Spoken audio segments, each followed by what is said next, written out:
My name is Al Hughes. And my name is Mary Lee Hughes.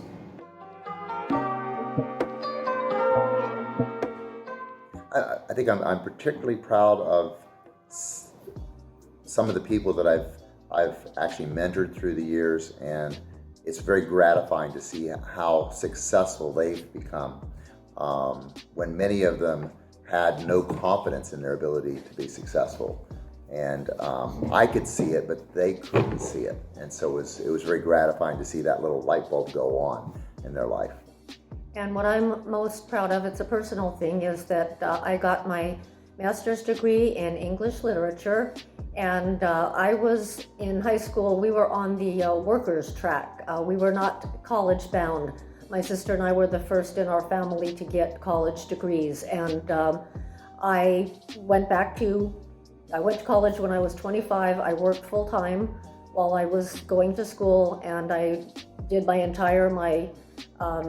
associate's degree, my bachelor's degree, and my master's degree while I was working all part-time, and it was the best time of my life.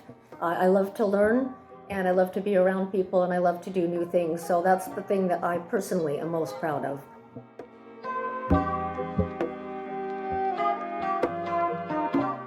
I just feel that I've always been blessed with an abundance of energy, and being in the restaurant business, that was a good thing because you put in some hefty hours, and I've never felt that overwhelming fatigue, or I've always been blessed that way, and hope that I continue to be that way. We both go to the doctor every 3 months, and it's as a preventive thing. We get our blood tests and all that, and because we'd like that to continue as long as we can. I have experienced some effects of not so much aging, but the last couple of years at work, both for Alvin and myself, were not pleasant. We were both retired. He doesn't like me to say that. We did not retire, we were retired because we aged out of our jobs, and it took a toll on us. We were both high achievers, and we were always very proud of ourselves for doing well, and it took a toll on me mentally and physically, and it's taking me a while to come back from that. Very grateful for our wonderful medical care, and very grateful that I just went on Medicare, and don't take it lightly. And I'm working hard to get my energy and strength back.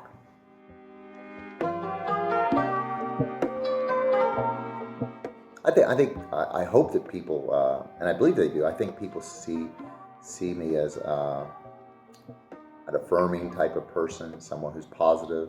I really feel that life is just, I've been so tremendously lucky throughout my life. I've had so many blessings and so many good things that happen. Bad things happen, of course, too, but so many good things that happen that I would never have expected.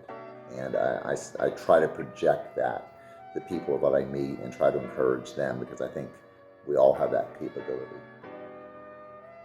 I think people have told me that I'm nice and I'm kind, and I like to think I'm like my mom, who was nice and kind.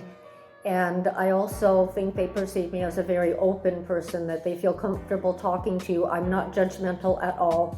I have a diverse group of family and friends, and I try and be accepting. I hope I can convey that, and it does come through. That used to bother me a lot, and then through the years, as I got older and older, I realized that other people's perception of me was very unimportant. That really doesn't change who I am or what my capabilities are. I'm not saying that it doesn't have some effect, but actually very little, and if I ever stop and think about it, I have to remind myself that other people don't define you. We define ourselves between our ears. I mean, what we think is what defines us. I think when I was Amber's age, the roles were very clearly defined for someone like me, of a certain socioeconomic level, whether you're male or female. You were pretty much slotted in to go into different categories, and that did bother me. And I always strive to try and let people know what I was actually capable of, or what I actually wanted to do. It's difficult when you have to work for a living. But you do what you have to do, and I am very encouraged when I see Amber and Ashley and the opportunities they'll have in the future. And the more the better. The more we can actually look at people the way they are, not based on that criteria, I would be much happier.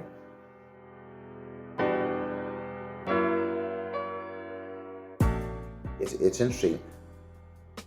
I would say probably it wasn't until I was out of college, and even actually a couple of years after that, it was really quite surprising there, because my parents were very supportive in the sense of me being successful, but they were never very emotionally involved. And so it was very much that we were, myself and my sister, there were certain expectations of how we would behave and how we would interact, and they were by pretty much their values, which is understandable. It was their values, that's the way they were brought up. And it wasn't really until I was able to get out through college, I moved away from home into a new city in New York, and there you have the opportunity to interact with people who don't know you, and you have a chance to try that out and get people to take you more seriously or listen to what your thoughts are. But it took quite a transition to get out of that habit of assuming that other people's opinion was more important than mine. I had the same feelings as Alvin did, because my parents were very traditional. My dad was, he went off to work and he made the money and he came home, and my mom was the homemaker and she took care of my sister and me. And it was all, the roles were very traditional. And by the time I was 30, my dad had already passed away, but I felt that I was respected. I was doing very well in school. I was very respected at work. I was an admin secretary, but they kept giving me more and more to do, and I kept doing it. And as I said, at school I was doing well, very active at our church, an Episcopal church, and I took some leadership roles, which were very difficult for me, but I succeeded. I think the best part of my life and my working life is when I would build teams. I like to be part of a team, and I'm more of a collaborative person. Alvin is a management person. I am very empathetic, and I feel for everybody, which makes me, that's a good thing, but as a manager, it's very difficult for me to criticize someone, to not be, very kind, and so that was very difficult for me. I would prefer not to be in a leadership role. I would prefer to be in a team. And then just our family was, stable. And so I felt that was a very good time in my life, and that I was able to express myself and people listened to me, and I had some impact on other people's lives. And so that, I would say maybe 30. And then when I was 32, I met Alvin, and that was a good time in my life as well. Jason and Aaron and John. And it was just a good time in my life, I would say in my 30s.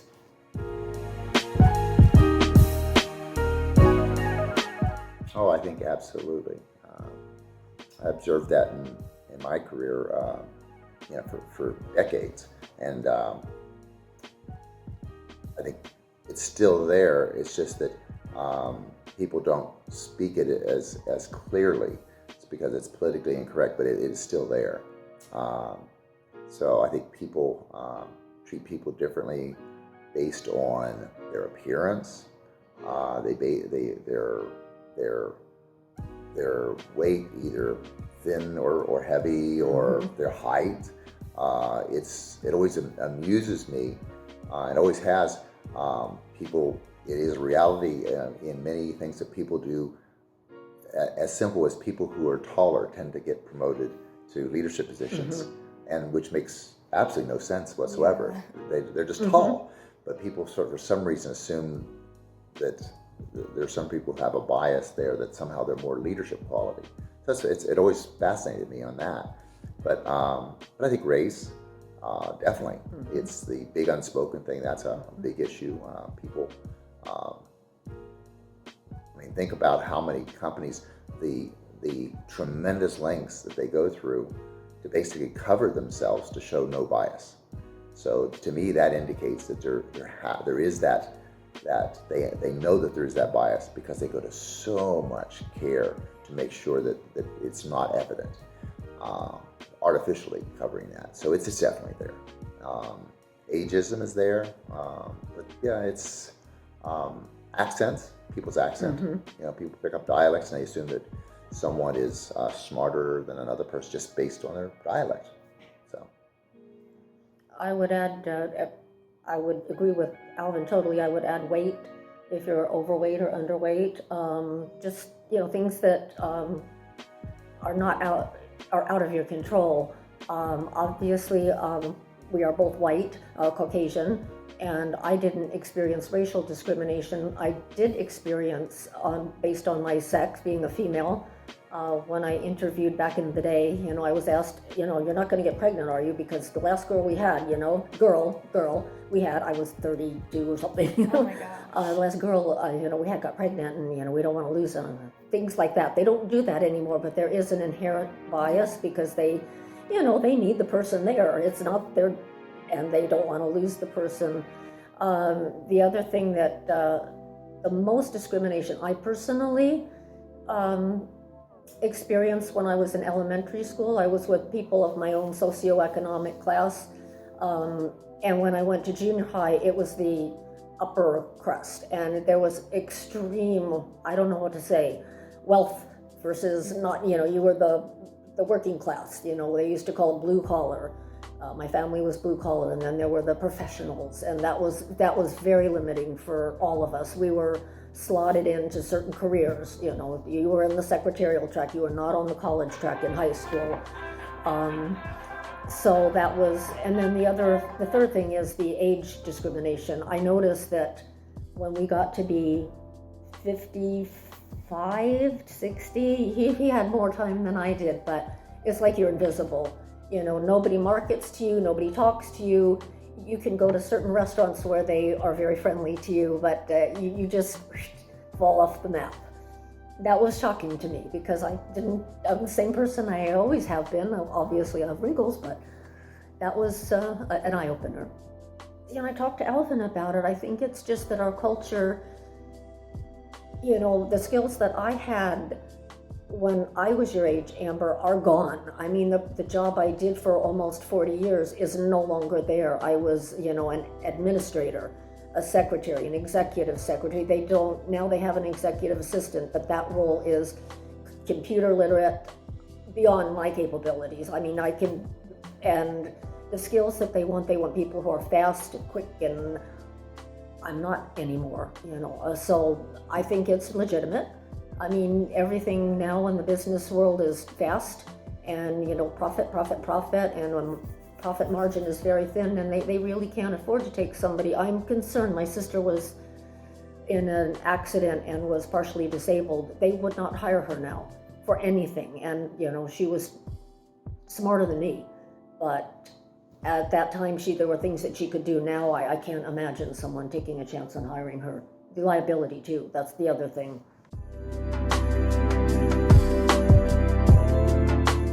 Well, obviously with me I was a music major and went to a conservatory with the idea of becoming a professional musician.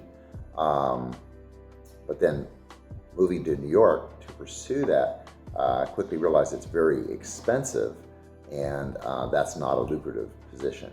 And so I always tell everybody, you can be very, very, very good, but unless you're good enough that people are willing to pay $200 a ticket to come and hear you, you're not going to be able to be successful in that business. There's just very few people can.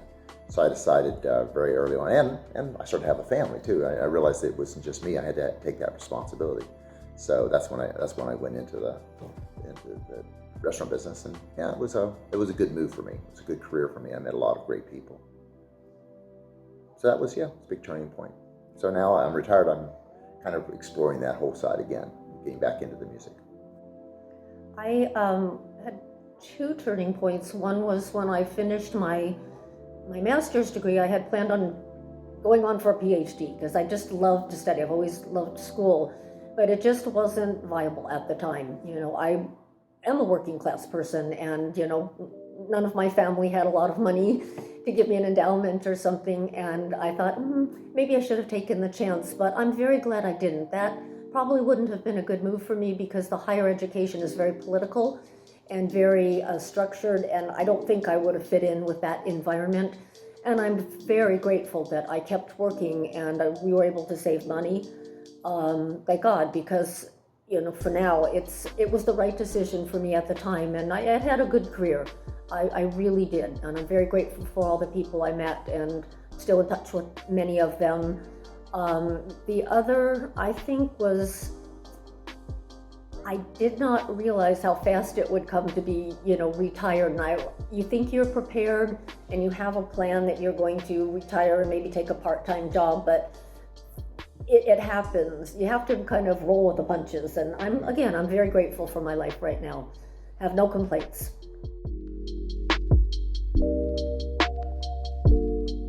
Yeah, early on, success was striving for that next step up the ladder, that next promotion, that next, not even the next promotion, that next project, getting that choice project that you knew that the company that they were going to entrust you to take. So that was a very, very much an ego thing there. As I've gotten older, I look at more of it, I think I look at more of it as what's sustainable over a longer period. So I'm looking at it's not so much what promotion or what project you take, it's where's the long-term growth, personal growth, growth of the people who are around you, seeing the organization, if you're an organization, seeing it develop, seeing it be stable.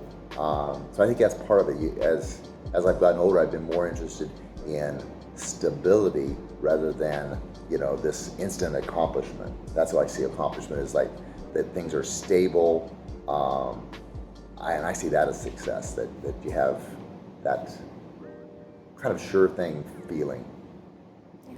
I think both of us, were raised to be goal-oriented, and you complete your this class or that class or this part, when you're in school, and then when you're at work, you complete different things and go up. You get a promotion, you get a raise, or you get more responsibility. But I've always been interested in helping. I'm a helpful person. And now that I'm older, my favorite basketball coach said he's not as much focused on winning the titles as how he's impacting all the players and their families, and I really do have a sense, religious or just based on personal views, that you have to pay it forward. Alvin and I have both been very blessed to get, aid for school, for instance, and I would really like to pay that back. If there's any way that I can pay that back for some other deserving person, or just by my personal behavior, I'd like to, model someone that someone would look up to or do the right thing. Not so much just making money, but be kind and be helpful and help others. Share your good fortune with others, and that's how my mom and dad were as well. They put that, the spirit into us. So my sister and I. So that's what I would like to do.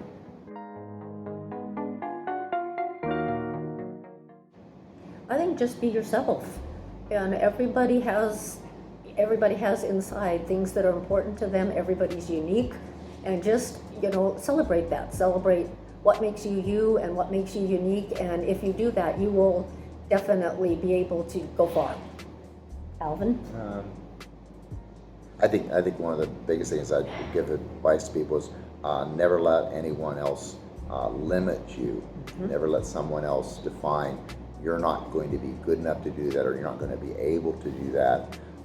If there's something you're interested in, I recommend don't delay. Don't delay, because time passes quickly, and just go for it. It's a cliche, but I've definitely learned much more from the mistakes that I've made than from the successes I've made. So I always remember that. So don't be afraid of making the mistakes, because that's really where you grow. I would say that too. We were always taught to be very cautious, and if I did have one regret, it would be that I should have reached out a little more, been less cautious. So I think that is very good. So go for it. Thank you guys so much. Yeah, you bet. Thank you, You bet. Amber. Thank you.